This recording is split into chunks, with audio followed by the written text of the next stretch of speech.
Hello, good evening, Capitani. Today's video, I'm going to be picking the World Cup 11. So pick 11 nations, some of your favourite players. Let's have some fun. In goal, I'm going to pick Belgium's Courtois. I think Courtois is probably the last of that golden generation. I think De Bruyne is basically on the way out. Big signal to England then, because look how quickly these players get older. Harry Kane is probably his last proper World Cup. At right back, I've picked Germany's Joshua Kimmich. Germany also have got a lack of talent in their squad. This time last season, you might have picked Florian Wirtz because he was a rising star, but no way now. The only other player you could pick from this Germany team is Musiala, but I've gone for Kimmich as my right back. Right centre-back, I've gone for Holland's Van Hecke.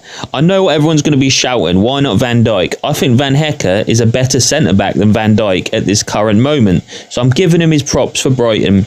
Van Hecke is my first centre-back. Left centre-back, I've gone for England's Marc Guéhi.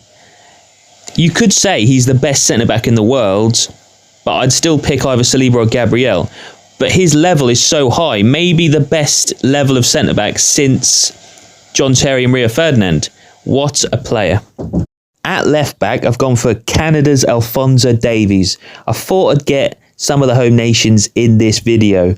He's had a bit of a dip in the last few seasons, but I still think he's an exciting, still reasonably young, but maybe he needs to move on from Bayern. What a player Alphonso Davies is.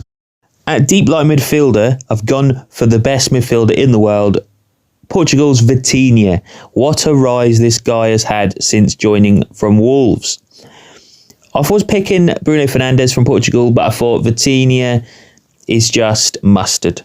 Second midfielder, I'm going for Uruguay's Federico Valverde. What a cool player this guy. His performance against Manchester City is memorable. The way he flicked it over defenders, slots it in, he scores crazy goals. Can't wait to see him in the World Cup. They could have a good World Cup, by the way. And to complete the midfield, it's got to be Ryan Cherki. I don't think I've seen a player this expansive since probably Ronaldinho. Can you say you've thought of a number 10 this expansive? Ozil was an assist king. Fernandes is productive, but he's not that exciting. Cherki, what a crazy player. And this is probably the best midfield you're going to find in world football right now. Cherki, Vitinha and Valverde.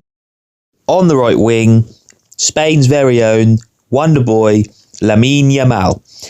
Clearest right winger in football right now, and I think he's probably going to get player of the tournament maybe. Spain are going to be ridiculous to stop. Shout out to Elise though. That guy has come on leaps and bounds since he's joined Bayern, and he's not that far off Yamal, but nah, he probably is. Do a bit more in this World Cup, you never know. Up front, of course, it's Norway's Erling Haaland. He is ready to battle. Literally turned up in a Viking ship the other day. You never know how far this Norway team can go. They've got nothing to lose. Go on, Haaland, probably get the top scorer. He loves scoring goals, golden boots. There we go. And on the left wing, I've got Colombia's Luis Diaz. Lifted his level since leaving Liverpool. I had to get one of that front three from Bayern in the team. And isn't it interesting? No Brazilian or Argentinian players even crossed my mind in this team. Obviously, you got Messi, but he's too far gone now. Maybe Guimarães, but that's it. That is a shocker. The World Cup we're going into is going to be the two worst Brazil and Argentinian teams you'll ever see, even though Argentina are the current holders. Crazy state of football. Anyway, that's my team. Leave comments below. Thanks for watching. If you got to the end of the video, you're a legend. Laters.